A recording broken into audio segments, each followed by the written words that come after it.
Uma das primeiras publicações que nós fizemos no Detetive do Improvável, e aí eu estou me referindo ao site, se referiu às estatuetas de Acambaro.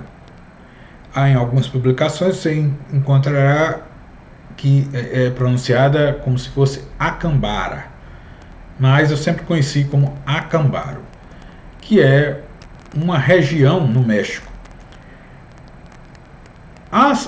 O que mostram essas estatuetas seria algo que iria totalmente contra a história como a conhecemos.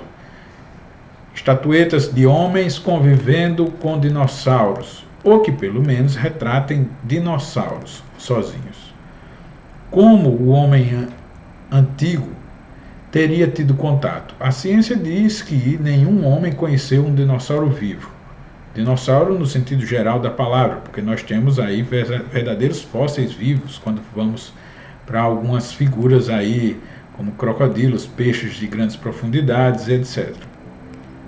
Mas estamos falando realmente de dinossauros como a grande mídia fala. E o que você vê é claro, as características claras nessas estatuetas que você pode ver neste momento. Elas foram encontradas por volta de julho, em meados de 1945, e ao todo nós estamos falando de 30 mil peças. Essas peças foram avaliadas por grandes mestres do realismo fantástico, e entre eles o grande mestre Robert Charroux, que considerou, bem como outras evidências, impossível de serem falsificadas, mesmo que fossem feitas em grande ritmo por muitas pessoas locais, não conseguiriam fazer tantos artefatos em tão pouco tempo que eles foram colhidos e estudados.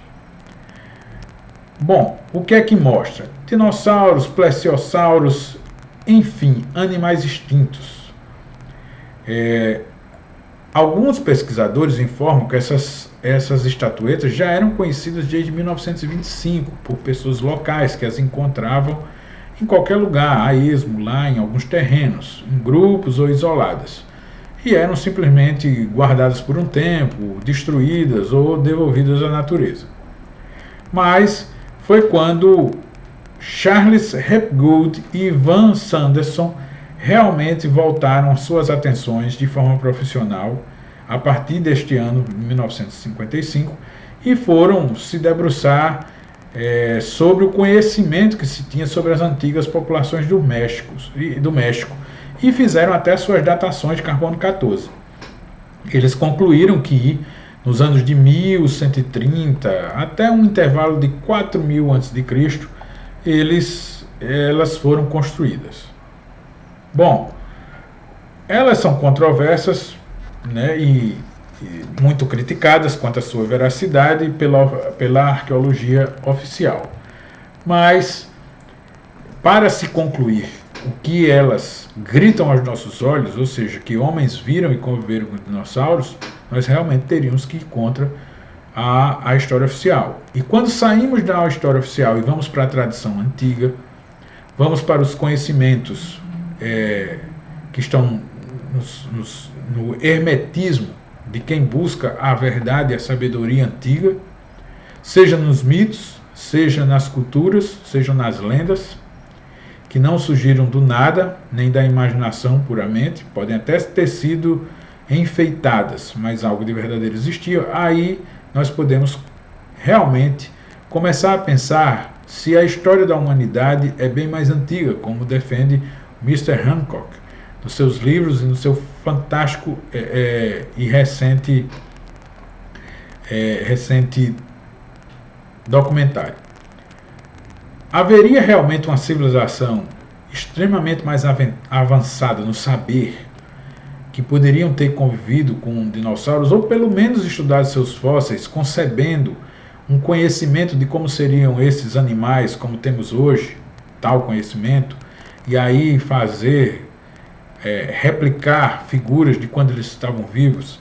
E aí, depois dessa civilização ter desaparecido, teria ela ainda ensinado a civilizações mais simples, emergentes, como os astecas, ou até seus anteriores, que existiram ali, como os olmecas, naquela região, e que guardaram sabedoria e conhecimento gerado por sobreviventes dessa civilização antiga, seja ela Atlântida, seja ela uma civilização primeira, né, o primeiro povo da Terra, que teria tido sua evolução natural, civilizatória, interrompida por uma grande catástrofe mundial. Não vamos entrar aqui nem no mérito da teoria do astronauta antigo, que a primeira sabedoria teria vindo por deuses astronautas. Não, vamos falar apenas que a humanidade teria um saber muito mais antigo, que estaria testemunhado, por exemplo, em muitas construções que desafiam a compreensão ainda da arqueologia, que foram feitas do dia para a noite sem ter nenhum registro de tentativas frustradas anteriores. Isso está gritando aos nossos olhos e aos olhos de qualquer pessoa que seja mais cética sobre essas teorias. Isso é um fato. E que as estatuetas de Acabaro, juntamente com outras similaridades, como as pedras de Ica, as estatuetas do Monte Alban e tantas outras que nós já falamos por aqui, têm os mesmos sinais, a mesma cultura ali influenciando, tanto na forma de manufaturar, quanto na forma do que elas estão transmitindo. Em Acabaro, nós temos a questão de seres extintos, nunca vistos por nenhum homem. Mas nas pedras de Ica, nós vamos muito além, né? Vemos conhecimento de astronomia, vemos mapa mundi, vemos, quando eu falo mapa mundi, é o globo terrestre, numa pedra esférica, temos transplantes, temos tratamentos médicos e outros conhecimentos registrados nessas pedras de Ica. Nós voltaremos com esses temas. Fica aqui essa provocação para que vocês continuem pesquisando e qualquer coisa estamos sempre à disposição nos comentários ou por qualquer outra forma de comunicação. Um grande abraço!